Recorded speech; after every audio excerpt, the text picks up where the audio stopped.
উনি বলছেন ওই দিনই সংবিধান বাতিল হয়ে গেছে। এক দফা ঘোষণা করছে তবে 5 তারিখের আগে, 5ই আগস্টের আগে ওনারা এক দফা ঘোষণা করছেন। তাহলে ওনার থিওরি অনুযায়ী ওই দিনই সংবিধান বাতিল। তাহলে আপনার শাহাবুদ্দিন চুপ্পুর কাছে যে হাত তুলে শপথ নিলেন কেন ভাই? কেন নিলেন? তখন আপনাদের প্রয়োজন ছিল, আপনারা নিয়েছেন। আবার সংবিধান যখন আপনি মানবেন, আপনি কিছু মানবেন কিছু মানবেন না তা হবে না। আপনার সংবিধানের অনেক কিছু আপনার পছন্দ হবে না, পছন্দ না হলেও আপনাকে সংবিধান মানতে হবে ভাই, যেহেতু আপনি সংবিধান হিসেবে ধরে নিচ্ছেন। এটাই, এটা তো কোনো গল্পের বই না, নভেল না যে আমি 10 পৃষ্ঠা মানলাম আর 20 পৃষ্ঠা মানবো না, তা তো হবে না ভাই। মানলে মানতে হবে। এখন এই সংবিধান কে তৈরি করছে? সে খারাপ, তার বিচার করার কোনো সমস্যা নাই। সংবিধান চেঞ্জ করেন তাও সমস্যা নাই, কিন্তু চেঞ্জ করার আগ পর্যন্ত যা আছে যদি তা না মানেন, তাহলে তো আপনি আইন মান্যকারী নাগরিক হলেন না। আপনি যদি আইন মান্যকারী নাগরিকই না হন, তাহলে সরকার হবে কিভাবে? এগুলো খেয়াল করতে হবে। আবার দেখেন, তারা ছাত্রলীগকে নিষিদ্ধ করছে। কোন আইনে করছে? 2009 সালে সন্ত্রাস দমন আইন আছে, ওটাতে করছে।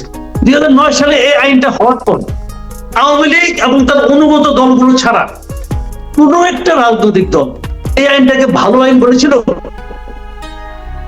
বিএনপি বলেছিল? কেউ বলেছিল? কেউ বলে নাই। যে আইনটাকে সবাই কালো আইন বলছে, সে আইনটাকে আপনি নিলেন কখন? যখন আপনার ছাত্রলীগকে নিষিদ্ধ করার প্রয়োজন হল। আমি কিন্তু যৌক্তিক অযৌক্তিক আলোচনা করছি না। তাহলে আপনি সংবিধান মানেন না কিন্তু কালো আইন মানেন, এটা কেমন হলো ভাইয়া?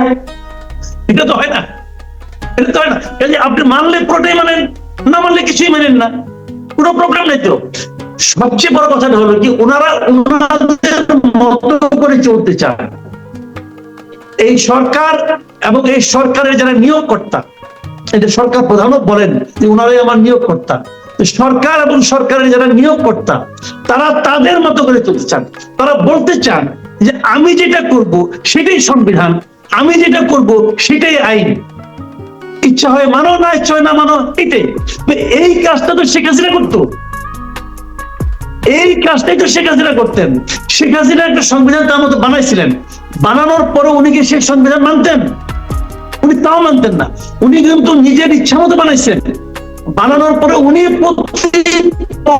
সেই সংবিধান লঙ্ঘন করছেন।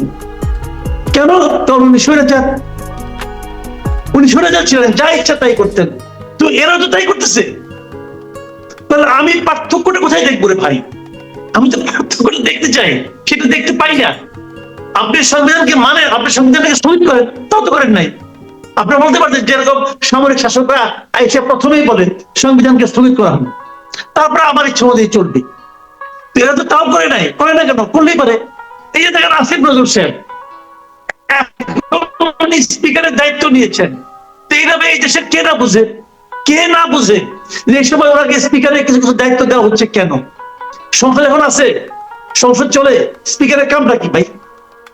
স্পিকারের কাজটা কি? কোনো কাজ নেই, ওনাকে দায়িত্ব দেওয়া। তার মানে একটা হিডেন মতলব আছে যে যদি শাহাবুদ্দিন সাহেবকে প্রেসিডেন্ট পোস্ট থেকে সরানো যায়, কাকে বসাবো? আসিফ নজরুল সাহেব রেডি হয়ে বসে আছেন, উনি বসবেন। তো এই যে বিষয়গুলো, এইটা ভাই আপনি বুঝেন, মহাজ্ঞানী লোক বুঝলাম, মানলাম। আমরা নয় মুখ্য সূক্ষ্ম, কিন্তু আমরাও তো কিছু কিছু বুঝি ভাই, কিছু কিছু বুঝি। যখন এগুলি বুঝি তখন আপনাদের প্রতি আমাদের সেই শ্রদ্ধাটা থাকে। পালাইছে, মাথাটা খেয়াল রাখেন। এবং সে খুব দ্রুত দেশে চলে আসবে এটা মনে করার কোনো কারণ নেই, তার সে বাস্তবতাই নাই। যদি এই সরকার বলে শেখ হাসিনা কিন্তু আপনি আসেন, তাও সে আসতে পারবে না। সে যে আকাম কুকামগুলি করে গেছে এই দেশে, এই দেশের সাধারণ মানুষের হৃদয়ে উনি নেই, একদমই নেই। এবং যতটুকু আছে সেটা খুব ঘৃণ্য ভাবে আছে। -1 কিন্তু হয়ে গেছে, -2। দেখেন ঘটনাটা কি। যাকে আমি একটা উদাহরণ দিয়ে বলি আপনাকে, সিম্পলি একটা উদাহরণ দিয়ে বলি। আজকে পঞ্চগড়ে এই আমাদের ছাত্র নেতারা গিয়েছিল, বৈষম্য বিরোধী ছাত্র আন্দোলনের কেন্দ্রীয় আহ্বায়ক হাসনাত আব্দুল্লাহ। উনি একটা কথা বলেছেন। উনি কি বলেছেন? আমাদের পূর্ববর্তী প্রজন্ম ব্যর্থ, নেতৃত্ব তরুণ প্রজন্মকে নিতে হবে।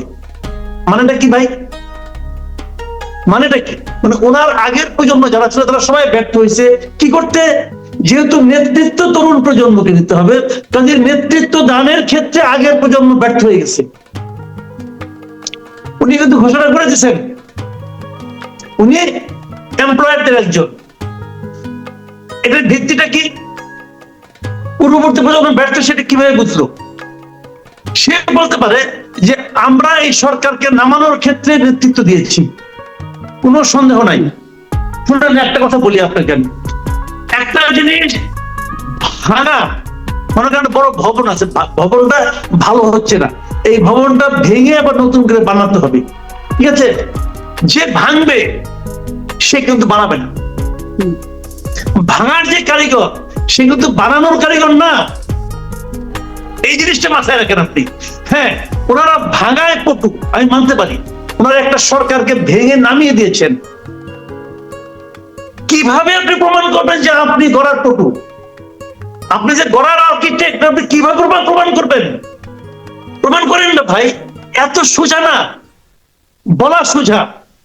শুনেন, এই যে ছোট ছোট বাচ্চা দেখছেন, 3-4 বছর 5 বছরের বাচ্চা, বাপকেও বলে বাবা তুমি কিছু বুঝো না। আমার এটা বহুবার, আমার জীবনে বহুবার শুনতে হয়েছে। আমার বাচ্চা ছোট শিশু, বাবা তুমি কিছু বুঝো না, বলতেই পারে সে।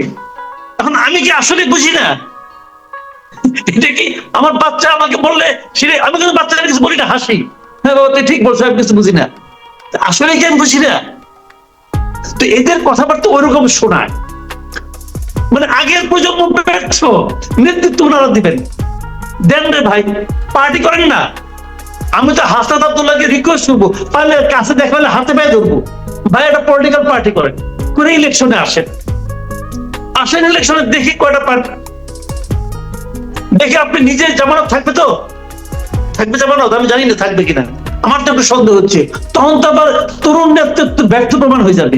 ভাই এত সোজা না, পলিটিক্স কঠিন, বাংলাদেশের পলিটিক্স আরো কঠিন, এগুলো মাথায় রেখে এগিয়ে হবে। বলে আমার বাচ্চার মতো বলে বাবা তুমি কিছু বুঝো না, আমিও হাসি, হওয়া বাবা আমি কিছু বুঝি না। কারণ দুধু ভাই কবো, দুধু ভাই ব্যর্থ, কি করবো আর? দুধু ভাইকে জিজ্ঞাসা সে ব্যর্থ কিনা।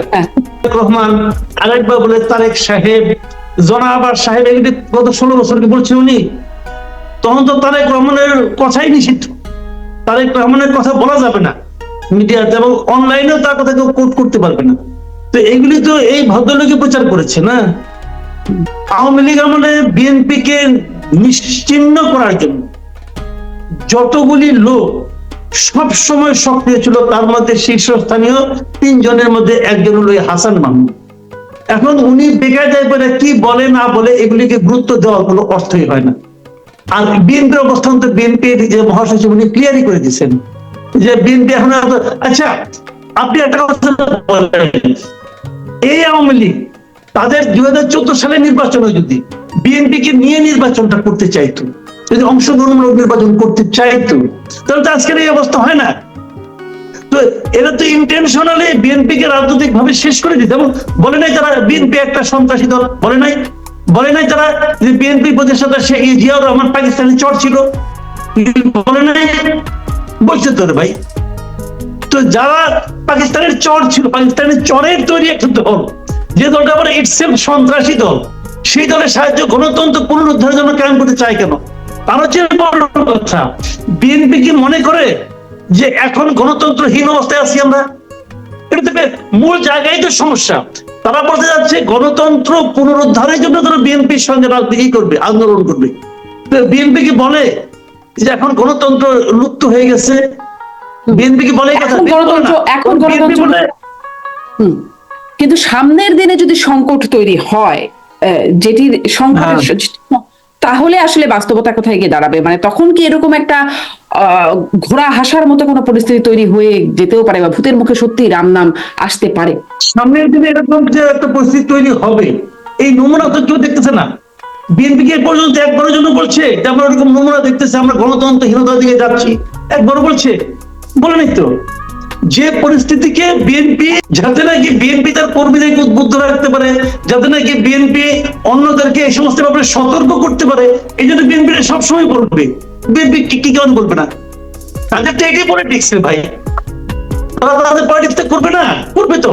কিন্তু এখন বিএনপি কি মনে করে 5 আগস্ট থেকে 6 আগস্টের মধ্যে অথবা 8 আগস্টে বিএনপির পার্থক্য, বিএনপি বলে কি যে আগেরটা গণতন্ত্র ছিল না, বরঞ্চ এখন আমরা গণতন্ত্রের রাস্তায় উঠেছি, আমরা গণতন্ত্র দিয়ে পৌঁছবো। বিএনপি কথা বলে, আর ও বলতেছে যে বিএনপি মানে এখন গণতন্ত্র পুনরুদ্ধারের জন্য চেষ্টা করবে। গণতন্ত্র তো হারিয়ে যায়নি, এখন বরং গণতন্ত্র পাওয়ার একটা সম্ভাবনা তৈরি হচ্ছে। তো সেইখানে ওনার সঙ্গে এসে নিয়ে কি কারণে ভাই, ও তো নাপাক, ওই নাপাকের সঙ্গে তো আমিও নাপাক হয়েছি। পিছনে নিচ্ছেন না এটা আমি বলতে পারবো না, কারণ আমি তো এক নম্বর কথা হলো জ্যোতিষও না, অন্তর্জামীও না, আর দ্বিতীয়ত আমি ওনার পার্টিও। আপনি রাজনৈতিক বিশ্লেষক, পার্টির লোকজন যারা আছেন ওনারা নিশ্চয়ই কানা ঘোষা শুনেন, কিছু কিছু আলোচনা নিশ্চয়ই হয়, যে আলোচনাগুলো হয়তো ওনারা বাইরে প্রকাশ্যে বলতে চান না, কিছু না কিছু কারণ তো আছেই। কিন্তু আমি একজন এই দেশের নাগরিক হিসাবে আমি মনে করি একটা বৃহৎ দলের, দুইটা বৃহৎ দল দেখেন, একটা বৃহৎ দলের নেতা পালিয়ে আছেন, দেশ ছেড়ে পালিয়েছেন, আরেকজন নেতা বাইরে অবস্থান করছেন। আমার কাছে এটা খুব ভালো লাগে না। আমি চাই রাজনৈতিক দলগুলোর নেতারা দেশে আসুন, এসে যদি ওনার বিরুদ্ধে অভিযোগ থাকে ওনারা বিচারকে, আইনকে ওনারা মোকাবেলা করুন, এবং আমি মনে প্রাণে চাই তারেক রহমান আসুন।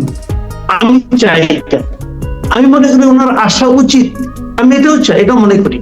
এই কারণে মনে করি যে উনি আসলে পরে, নেতা দেশে থাকলে পরে দলের নেতা কর্মীদের মধ্যে যে একটা আপনার যে একটা উদ্দীপনা তৈরি হয়, যে একটা আগ্রহ তৈরি হয়, যে একটা মানে আপনার দলের জন্য যে একটা মানে মরিয়া মানে জান দিয়ে দেওয়ার একটা প্রবণতা তৈরি হয়, এটা প্রয়োজন এই সময় আমি মনে করি।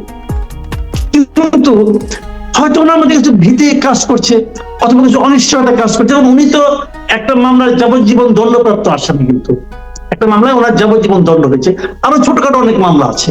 তো আসলে পরে ওনার জন্য জেলে ঢুকতে হবে ভাই, এটা প্রথম কথা। কারণ একটা যাবজ্জীবন মামলা তো হত্যা মামলা, সেই মামলায় উনি যাবজ্জীবন দণ্ড পেয়েছেন, ওটা তো হাইকোর্টে যায় নাই, হয়তো ওনাকে জেলে ঢুকতে হবে।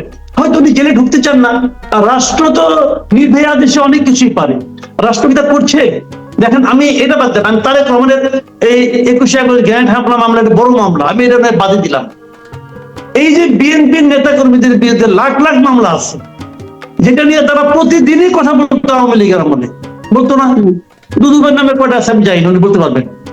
এই যে মামলাগুলি আছে ভাই, এই মামলাগুলি তো একটা নির্বাহী আদেশে তুলে নেওয়া যায়, নিয়েছে এই গভর্নমেন্ট? নেয়নি তো। না নিয়ে এই গভর্নমেন্ট কি প্রমাণ করতেছে?